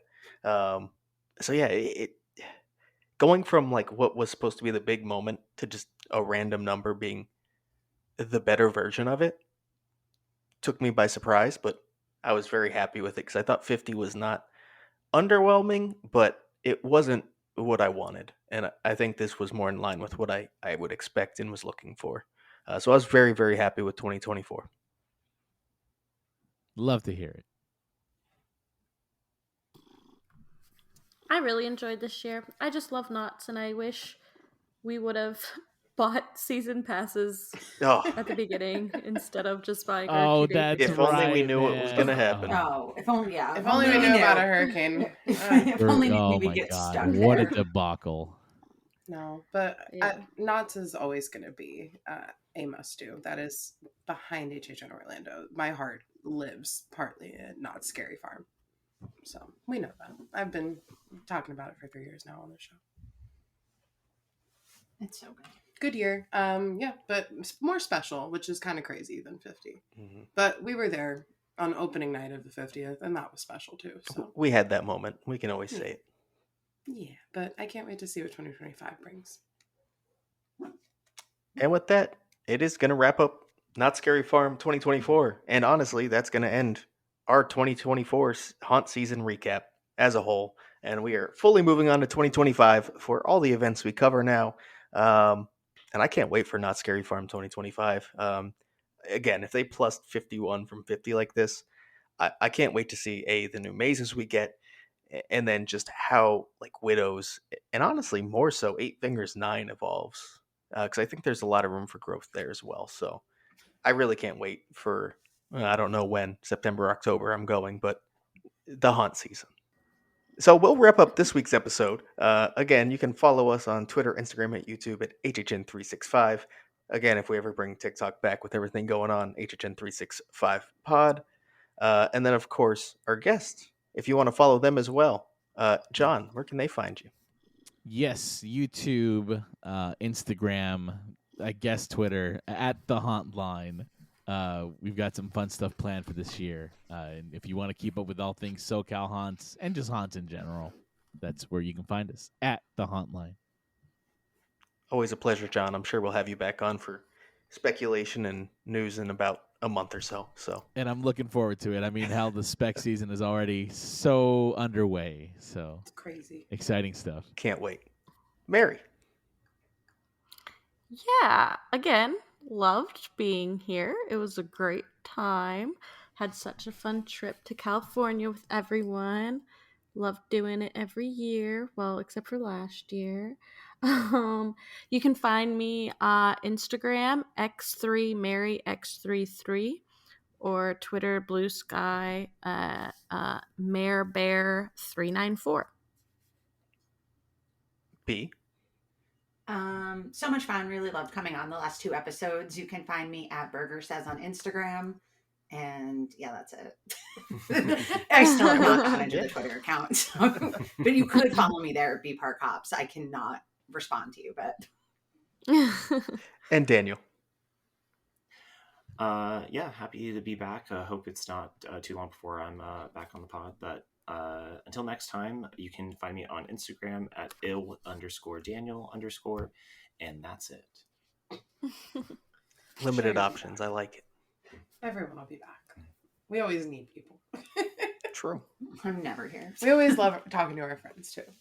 I enjoy yapping about horror nights and horror related things. Yeah, catch me at the local HHN365 event. Insert whatever that is next. At the family and friends table, or running Same. a merch, or helping in any way we honestly, can. if you want to meet any of these people that have been on our show, just find them at the merch table at the trivia event or something, or running something for us. Accurate. Or if there's people standing with Jess and Duff you don't know, it's probably us. Most likely. We're the 365 entourage. We have a great cast of characters, I would like to say. I think our listeners agree. We do. Also, if they're doing a live stream at the parks, we're also most likely there. Yeah, one of them might be holding the camera if Jonathan's not there. They're always there. Always there. Everyone's always around. They're taking picklebacks with us, okay? Let's go picklebacks. And John needs to visit soon, so we can. Yeah. I'll do it together. Oh, I'll be there. Don't you worry. We'll have Express this year too, so we can all hang out again. Nice. Hopefully. Hopefully, If they yeah. don't Hopefully, get we rid of can it all for get everyone. Express. Hey, if that little rumor we talked about last week is true, my ass is getting Express. Well, outside of social media accounts, you can also join our Discord. The link is in the description. Our merch at HHN365.com. Leave us a voicemail at 407-906-4134, and we'll play that here on the show. Other than that, again, wrapping up 2024 and moving on to 2025, where we will see you in the streets.